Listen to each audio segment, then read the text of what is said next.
Hola, tout bien? Aujourd'hui, on se retrouve pour ce cinquième podcast. J'espère que ça te fera plaisir. Du coup, au menu, aujourd'hui, on a tout simplement, on va voir et aborder le sujet de l'acceptation au niveau de mes proches vis-à-vis de ma transition. On va voir également si au travail, ils m'ont accepté ou non par rapport à ma transition. Oui, j'ai décidé d'en parler au travail, mais tu comprendras par la suite pourquoi. Allons-y, pick and pad pour ce cinquième podcast. J'ai par la suite pris l'initiative par rapport à ma transition de parler de cela à mes proches. Ma mère, c'est moyen, encore en 2022, elle me genre au féminin, mais sans te mentir, je le prends beaucoup moins mal comparé à l'époque, parce qu'à l'époque, j'étais très négatif. Je prenais tout mal, même quand on faisait pas exprès de me genrer au féminin. Et je voulais te dire par rapport à cela que c'est important de laisser du temps à tes proches, mais aussi à toi-même. Parce que tes proches, pour eux, ça va être du genre, ouais, depuis hier, tu t'es levé un matin, tu t'es dit, voilà, moi je suis un garçon, ou voilà, je suis une fille. Sauf que pour toi, c'est depuis peut-être des années que tu le sais, mais que tu le refoulais au fond de toi. Donc, tu vois, c'est mine de rien un langage à réapprendre à s'habituer à pour parler. C'est également le fait de laisser du temps à ses proches et à soi-même pour se dire, ok, il y a ça qui va se passer. Il faut agir ainsi pour aider au mieux l'individu qui fait sa transition et l'aider à avoir confiance en lui ou en elle-même. Tu vois ce que je veux dire? Pour moi, c'est important que tu t'entoures pendant ta phase de transition, enfin pendant ton parcours de transition, c'est plus français, de gens qui sont positifs, de gens qui vont être là pour te pousser vers l'avant, t'aider à monter à l'échelle. Et si tu as des gens qui sont négatifs, qui souhaitent uniquement te rabaisser, te faire du mal, t'aider à te pousser vers le bas de l'échelle, éloigne-toi-en au plus vite de ces gens-là. D'accord? Ça sert à rien de continuer avec des gens qui sont aussi négatifs parce que ça ne t'aidera absolument pas du tout dans la vie. Par rapport à ce qui en est à mon père l'accepte très bien. Et d'ailleurs, ça m'a fortement surpris parce que mon père s'est converti à l'islam et en général, dans ce genre de religion, c'est pas quelque chose qui est fortement accepté entre nous. Franchement, il faut pas se mentir. Il y a certaines personnes, je dis pas, qui l'acceptent très bien, qui respectent, mais d'autres qui sont purement transphobes. Mais ce n'est pas pour autant que je vais manquer de respect à cette religion. Parce que moi, je trouve que, je ne sais pas pour certaines personnes qui m'écoutent, mais pour moi, je trouve que c'est intéressant aussi de découvrir que certains personnages, certaines personnes de notre entourage s'intéressent à une autre culture, à une autre religion, à un autre pays. Et c'est ça qui est juste ouf. Tu vois, même encore avant-hier, mon père est à peine rentré chez moi que je lui ai parlé en portugais, mais je lui ai également dit comment on dit en arabe bonjour. Parce que moi, je suis quelqu'un qui accepte la personne telle qu'elle est. Que tu aies une couleur de peau différente, que tu aies une sexualité différente, que tu aies une religion différente, etc. Moi, je m'en fous. Je m'en fous de ça, c'est pas le point le plus important pour moi. Pour moi, le plus important, c'est que tu aies du respect. C'est ça la base. Et de la tolérance. Par rapport à ma femme, ma soeur, ma nièce, mes frères, eux, bah, l'acceptent très bien. Certains de mes proches me genraient déjà au masculin même avant ma transition. Vis-à-vis de mon travail, je leur ai annoncé, tu vois, pour qu'ils puissent faire le changement de vestiaire, sauf que cela ne se passe pas du tout comme je l'avais prévu. Certaines personnes acceptent, très peu, sans te mentir, Et la majorité me genre encore au féminin, même si maintenant ça fait presque 3 ans que j'ai démarré mon parcours de transition. Encore aujourd'hui, alors que cela fait des années, aujourd'hui je ne suis toujours pas autant respecté. Je travaille dans un ESAT pour que tu comprennes un peu plus les choses. Qu'est-ce que c'est un ESAT? Un ESAT, c'est un lieu protégé où tu as des personnes en situation de handicap.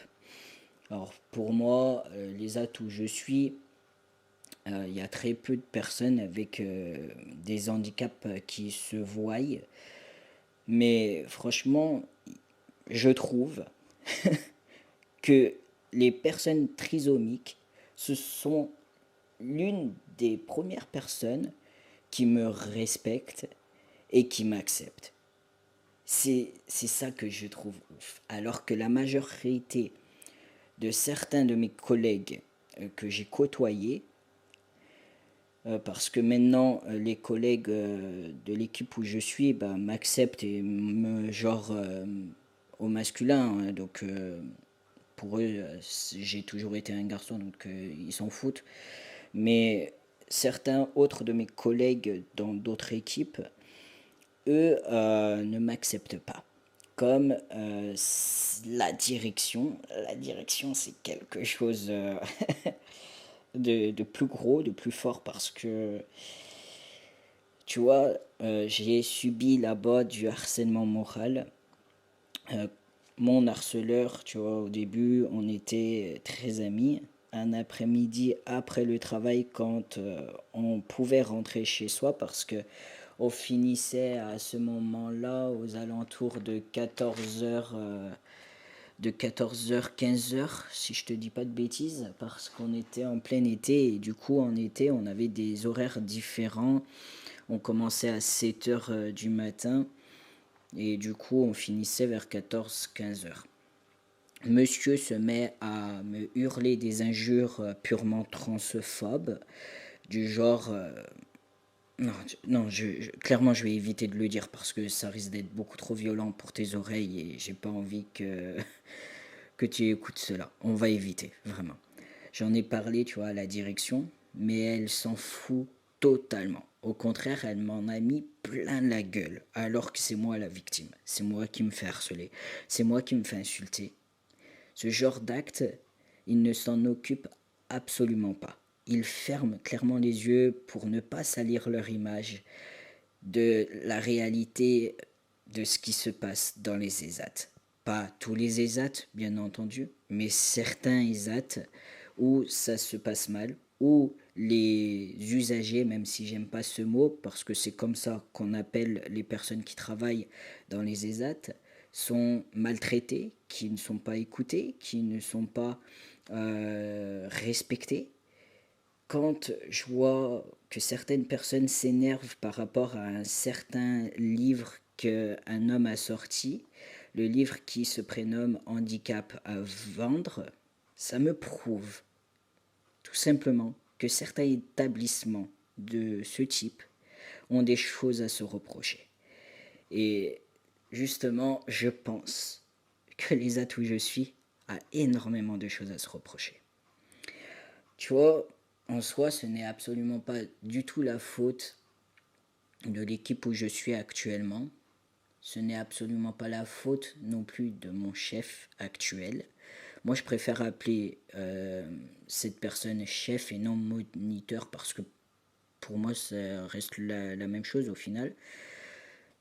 Là, je suis actuellement en ESAT dans de la cuisine.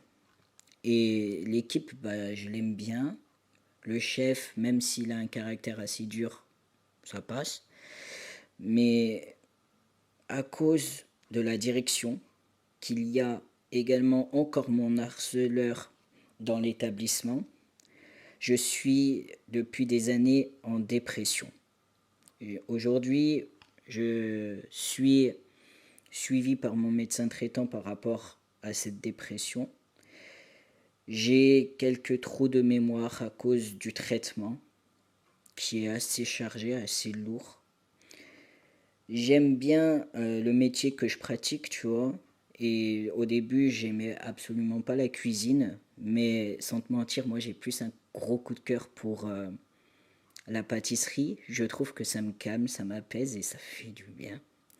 Mais avec ce problème, je loupe plein de choses, plein d'occasions également pour apprendre de nouvelles choses en cuisine. Et ça me fait un peu chier sans te mentir. Mais pour l'instant, j'ai besoin de me retrouver, j'ai besoin de faire les choses nécessaires pour retrouver ma confiance en moi, qui n'est pas atteint à 100%. J'ai besoin de me dire que ok, ça va aller et que peu importe ce qui se passera, c'est pas grave. Faut apprendre à rebondir quoi qu'il arrive. Je trouve honteux que la directrice ne fasse absolument rien du tout par rapport au fait que je m'y suis fait harceler, par rapport au fait qu'il y ait des actes bien plus importants, bien plus graves dans l'établissement. Et le truc qui est juste magique et que je trouve ça juste ouf, c'est que au moins il y a une personne qui a osé sortir un livre sur la situation de ce qui se passe dans les ESAT. Et même si cette personne ne va pas m'écouter, même si cette personne ne regarde pas mes vidéos, je souhaitais clairement dire merci à cet individu qui a sorti le livre Handicap à vendre parce que grâce à cette personne, je pense que beaucoup de gens vont se rendre compte qu'au final, tout ne se passe pas normalement dans certains établissements. Je dis pas tous les établissements, bien entendu, mais que dans certains. Donc, si toi, tu es dans une situation de handicap et que tu dois aller dans un ESAT, franchement, écoute ton cœur. Si tu te sens pas à l'aise, n'y va pas. Essaye de trouver un endroit où tu te sens à l'aise.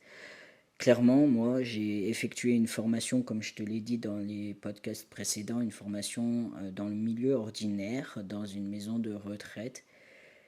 Et ce genre de choses, ce genre d'acte ne s'est jamais produit là-bas. Au contraire, je me sentais tellement bien, même s'il y avait quelques petites embrouilles avec les filles de là-bas. Mais le lendemain, j'avais quand même la motivation d'y aller. Et ça me faisait même plaisir d'aller travailler. Et quand je me levais le matin de bonne heure, j'étais content de retrouver mes collègues quand j'y allais. Aujourd'hui, je n'ai plus cette motivation. Aujourd'hui, je n'ai plus envie d'aller travailler à cause du harcèlement que j'ai vécu, même si cela fait des années. Mais le harcèlement est encore présent en moi. Cette histoire est encore trop récente pour moi et c'est ça qui me pollue l'existence, c'est ça qui me pollue la vie actuellement. Personnellement, je suis le mec le plus heureux et je pense que ça se voit plutôt assez dans mes stories Instagram, alors que professionnellement, je ne suis pas totalement épanoui. Et moi, j'ai envie de trouver cet épanouissement comme par rapport à mon côté personnel. Donc voilà. Mais je me dis que ok, il y a des merdes, ok, il y a des épines dans l'herbe. Mais même malgré tout, je vais tout faire pour aller mieux et réussir à reprendre le chemin du travail, voire même essayer de trouver quelque chose d'autre. Même malgré qu'aujourd'hui il y a le Covid et que ça peut être compliqué par rapport à la situation sanitaire de trouver un travail actuellement. Mais je vais tout faire pour aller mieux et retrouver cette joie, cette énergie, cette motivation d'aller au travail, tout simplement. Ça risque d'être difficile, voire peut-être un peu trop long, mais j'ai confiance et je sais que je peux y arriver. J'ai réussi plein d'autres étapes dans ma vie. Alors celle-ci, je vais la réussir quoi qu'il arrive, peu importe ce qu'il y aura sur mon passage. Sur ces quelques mots, je te laisse. Je te souhaite une très bonne journée ou une très bonne soirée. Monte amour page, Beijing et adeus, pequena panda. Si tu n'as pas compris, en gros, ça veut dire beaucoup d'amour et de paix. Petit panda, au revoir.